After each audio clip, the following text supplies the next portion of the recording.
Hello everyone, welcome back after long time. BSc first year की online classes में हम पिछली क्लास में चर्चा कर रहे थे एटॉमिक रेडियस, जिसे कहते हैं हम परमाणु त्रिज्या।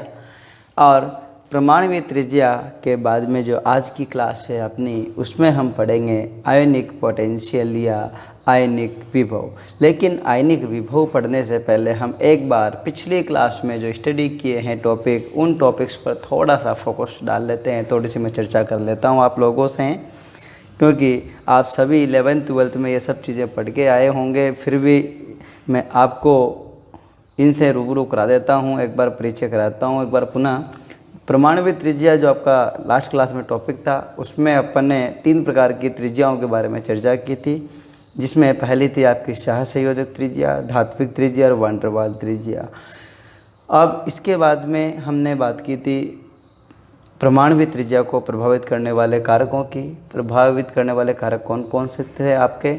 जेड इफेक्ट था, number of cells and shielding effect.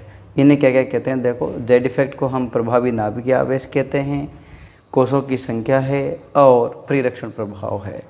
देखो, अब ये चीज़ें किस प्रकार से प्रभावित करती है, इस बारे में पिछले वाले वीडियो लेक्चर में विस्तार से समझा चुका हूँ, आप उसे देख लें। उसके बाद अगला टॉपिक आपका था परमाणु त्रिज्या की आवर्तिता। अब आवर्तिता में हमने ये चीज़ डिस्कस की थी कि एक आवर्त में लेफ़्ट से राइट जाने पर क्या प्रभाव पड़ता है, एक वर्ग में ऊपर से नीचे जाने पर क्या प्रभाव पड़ता है, परमाणु त्रिज्या बढ़ती है या घटती है, घटती है तो क्यों घटती है, बढ़ती है तो क्यों बढ़ती है, इस बारे में हमने चर्चा की। और इसके बाद हमने जो है परमाणु त्रिज्या की आवर्तता के बाद में इसमें जो एक्सेप्शन थे, अपवाद थे, उन पर चर्चा की थी। क्वेश्चन ऑलमोस्ट अपवाद से पूछा जाता है आप लोगों से। अब यही सेम क्रम हम आयनिक पोटेंशियल के बारे में भी डिस्कस करने वाले हैं। तो आयनिक पोटेंशियल क्या है? आयनिक पोटेंशियल किसी भी गैसीय परमाणु या उदासीन परमाणु के बाह्यतम कोश से एक इलेक्ट्रॉन निकालने के लिए आवश्यक ऊर्जा की मात्रा आयनन विभव या आयनिक पोटेंशियल कहलाती है। देखो, हम यहाँ पर इसको लिस्ट करके अब देखते हैं। किसी विलगित या उदासीन गैसीय परमाणु के बाह्यतम कोश में से एक इलेक्ट्रॉन को निष्कासित करने के लिए ऊर्जा की जो मात्रा आवश्यक होती है, आयनन ऊर्जा कहलाती है। ऊर्जा की जो मात्रा आवश्यक होती है, आयनन ऊर्जा कहलाती है। इसे हम Ip से प्रदर्शित करते हैं। उदासीन परमाणु के बाह्यतम कोश में से प्रथम इलेक्ट्रॉन के निष्कासन के लिए आवश्यक ऊर्जा प्रथम Ip या प्रथम आयनन विभव कहलाती है, तथा द्वितीय इलेक्ट्रॉन के निष्कासन के लिए आवश्यक ऊर्जा द्वितीय आयनन विभव कहलाती है। तो देखो, यदि हम पहला इलेक्ट्रॉन निकालते हैं ऊर्जा देकर किसी परमाणु के बाह्यतम सेल से, तो वो कहलाएगी आपकी प्रथम आयनन विभव। और उसी परमाणु से यदि हम दूसरा इलेक्ट्रॉन निकालते हैं तो वो कहलाएंगे आपके द्वितीय आयनन विभव। देखो बच्चों, आज आप ध्यान देना इस चीज़ का कि जो अपन आज की क्लास ले रहे हैं, इसमें जो मैं पढ़ा रहा हूँ, इसे आप कंप्लीटली नोट्स बनाते हुए साथ के साथ आगे बढ़ना है आप लोगों को, अन्यथा आप इसमें काफ़ी पीछे रह जाओगे। फिर देखिए, आप यहाँ पर कंटिन्यू, आपका कोई भी एक एटम है, ये गैसीय अवस्था में, जी यहाँ किसको इंडिकेट करता है? गैसीय अवस्था का। इससे हमने एक इलेक्ट्रॉन माइनस किया, एक इलेक्ट्रॉन को यहाँ से रिमूव किया, तो ए पर चार्ज क्या आ गया आपका? Positive charge. और किस अवस्था में? गैसीय अवस्था में। तो ये जो प्रोसेस हुई आपकी, ये कहलाएगी आपकी Ip1। इसी प्रकार अब ये जो परमाणु है A+ हो गया, ये देखिए ये गैसीय अवस्था में है, इससे हम फिर एक इलेक्ट्रॉन निकाल रहे हैं पुनः, तो यहाँ पर इस एटम पर चार्ज क्या हो जाएगा? 2+ या +2, ये भी गैसीय अवस्था में। लेकिन यहाँ पर Ip2 है, क्योंकि ये एक ही परमाणु से 2 इलेक्ट्रॉन निकाले हैं हमने क्रमवत, एक के बाद एक। तो देखिए आप, सामान्यतः द्वितीय आयनन विभव का मान प्रथम आयनन विभव से ज़्यादा होता है, क्योंकि परमाणु के बाह्यतम कोश से इलेक्ट्रॉन के निष्कासन से वह परमाणु धनायन में परिवर्तित हो जाता है, क्योंकि जेड इफेक्ट बढ़ जाता है तथा जेड इफेक्ट बढ़ जाने से नाभिकीय आकर्षण बढ़ जाता है एवं दूसरे इलेक्ट्रॉन के निष्कासन के लिए अधिक ऊर्जा की आवश्यकता होती है। ये हो गया जनरल इंट्रोडक्शन पार्ट आपका आयनन विभव का। अब सबसे पहला जो आपका वही आपको जो परमाणु त्रिज्या वाले पार्ट में हमने किया वही आगे हम बढ़ेंगे कंटिन्यूसली। देखो अब यहाँ आपका जो दूसरा मुख्य टॉपिक है वो है आयनन विभव को प्रभावित करने वाले कारक, factors affecting the ionic potential. हम एक बार सारे जो फैक्टर्स है उनको यहाँ पर लिस्ट कर लिए हैं। देखो हमने पहला है आपका प्रभावी नाभिकीय आवेश, दूसरा है कोषों की संख्या, तीसरा है परिरक्षण प्रभाव, चौथा है कक्षकों की भेदन क्षमता और पांचवा जो इसका पॉइंट होगा जो कारक होगा अर्धपूरित एवं पूर्ण पूरित कक्षकों की उपस्थिति। देखो मैं यहाँ आपको शॉर्ट में समझा देता हूँ कि प्रभावी नाभिकीय आवेश किसे कहते हैं कि परमाणु के केंद्र में उपस्थित नाभिक द्वारा बाह्यतम कोश में उपस्थित इलेक्ट्रॉनों पर लगने वाला परिणामी आकर्षण बल प्रभावी नाभिकीय आवेश कहलाता है। तो यदि किसी परमाणु का प्रभावी नाभिकीय आवेश अधिक हो, मान लो जेड इफेक्ट अधिक होता है और जेड इफेक्ट अधिक होता है तो मतलब बाह्यतम इलेक्ट्रॉन जो है बहुत तीव्रता से बहुत मजबूती से बंधे हुए हैं, तो क्या वो इलेक्ट्रॉन आसानी से निकलेंगे? नहीं निकलेंगे। तो उनको निकालने के लिए हमें ज़्यादा ऊर्जा देनी पड़ेगी। ज़्यादा ऊर्जा देनी पड़ेगी तो आपका आयनन विभव का मान बढ़ेगा। तो हम ये कह सकते हैं कि जेड इफेक्ट बढ़ने के साथ साथ आपका जो है आईपी का मान भी बढ़ता है। इसी प्रकार हम बात करें कोषों की संख्या, हम जानते हैं कि एक वर्ग में ऊपर से नीचे जाने पर कोषों की संख्या बढ़ती है। कोषों की संख्या बढ़ती है तो परमाणु का आकार बढ़ता है। जब आकार बढ़ता है तो बाह्यतम कोष में उपस्थित इलेक्ट्रॉन की नाभिक से दूरी बढ़ती है और जब दूरी बढ़ेगी भैया तो फिर जेड इफेक्ट का मान कम होगा और जेड इफेक्ट का मान कम होगा तो आईपी का मान भी तो कम होगा। तो कोषों की संख्या बढ़ने के साथ में आईपी का मान कम हो जाएगा। इसी प्रकार शील्डिंग इफेक्ट है, कक्षकों की भेदन क्षमता है और fully filled and half filled कक्षकों की उपस्थिति है। इस पर हम एक एक करके चर्चा कर लेते हैं। सबसे पहला पॉइंट आपका प्रभावी नाभिकीय आवेश। प्रभावी नाभिकीय आवेश जेड इफेक्ट में वृद्धि के साथ साथ बाह्यतम कोश के इलेक्ट्रॉन पर नाभिकीय आकर्षण बढ़ जाता है एवं बाह्यतम कोश के इलेक्ट्रॉन्स को निष्कासित करने के लिए अधिक ऊर्जा की आवश्यकता होती है। अर्थात देखो मैंने आपको यही बताया है कि जेड इफेक्ट बढ़ेगा तो आईपी बढ़ेगा। तो Z effect proportional to IP, अपने पास एक रिलेशन निकल कर आता है।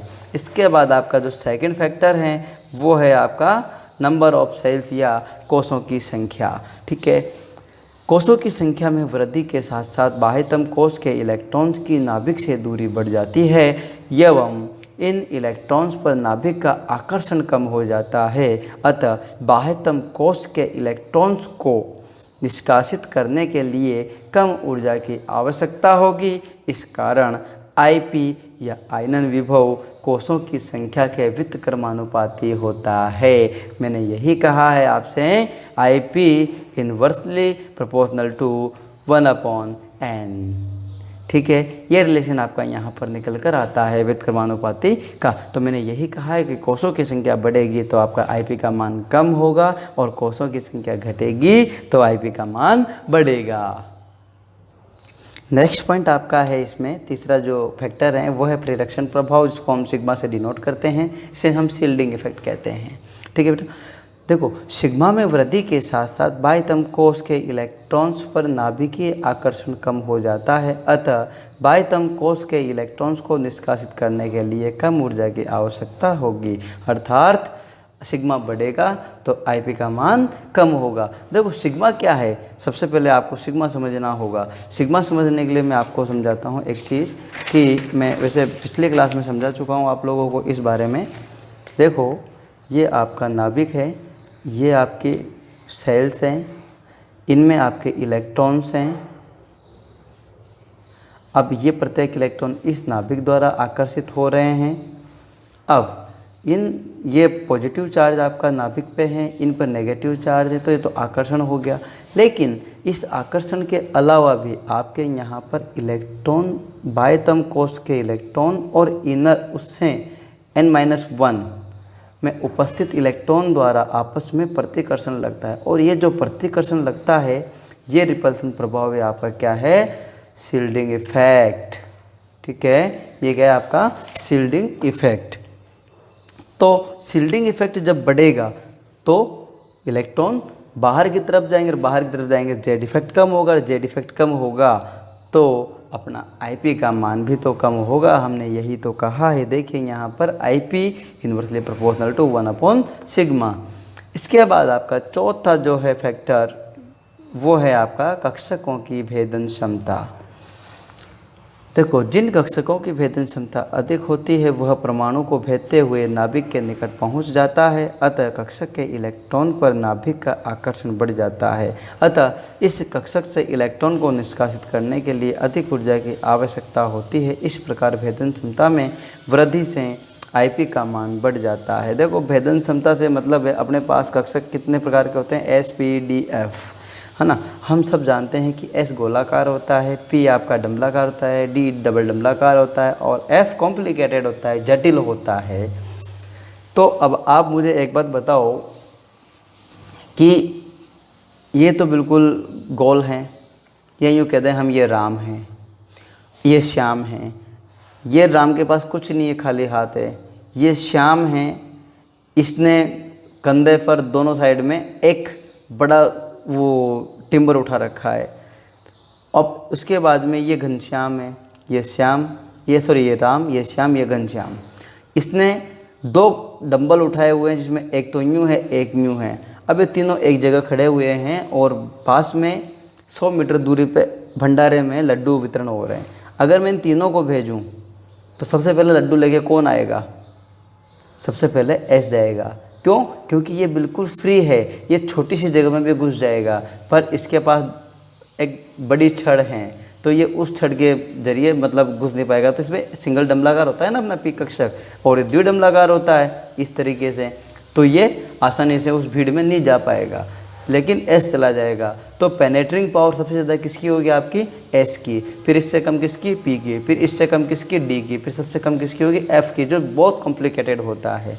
तो हम कह सकते हैं आपका आईपी प्रोपोर्शनल टू भेदन क्षमता। जिसकी भेदन क्षमता अधिक होगी उससे इलेक्ट्रॉन निकालना उतना ही मुश्किल होगा। अब अगला जो पॉइंट है आपका, जो अगला कारक है वो है अर्धपूरित व पूर्णपूरित कक्षकों की उपस्थिति। अर्धपूरित व पूर्णपूरित कक्षक अपनी सममिति के कारण अधिक स्थायी होते हैं। अतः इन कक्षकों से इलेक्ट्रॉन को निष्कासित करने के लिए अधिक ऊर्जा की आवश्यकता होती है। इसी कारण इन कक्षकों की उपस्थिति में आयनन विभव का मान बढ़ जाता है। देखो, हमने कहा कि अर्धपूरित व पूर्णपूरित कक्षकों का स्थायित्व अपूर्णपूरित कक्षकों की तुलना में अधिक होता है। ये तो हो गए बेटा factors affecting of ionic potential. अब यहाँ तक जो है आपका एक क्वेश्चन कंप्लीट होता है, मेजर क्वेश्चन यहाँ से बनकर आता है। इसके बाद आपका जो है नेक्स्ट पॉइंट आपका है वो है आयनन विभव में आवर्तिता। अब आवर्तिता को हम समझेंगे, लेकिन उससे पहले आपको आवर्त सारणी एक बार रिमाइंड कर लेना आप लोग कि वर्ग क्या है, आवर्त क्या है, एक वर्ग में कौन कौन से एलिमेंट है, आवर्त में कौन कौन से एलिमेंट है, कौन सा एलिमेंट कहाँ है। उस पर आप एक बार मेरे पुराने वीडियो लेक्चर देखिए, general property of periodic table वाला, उसको आप अच्छे से एक बार देख के समझ लेना। उसके बाद हम जो है आयनन विभव में आवर्तिता वाला टॉपिक अगली क्लास में डिस्कस करेंगे। आज की क्लास में इतना ही। Thank you.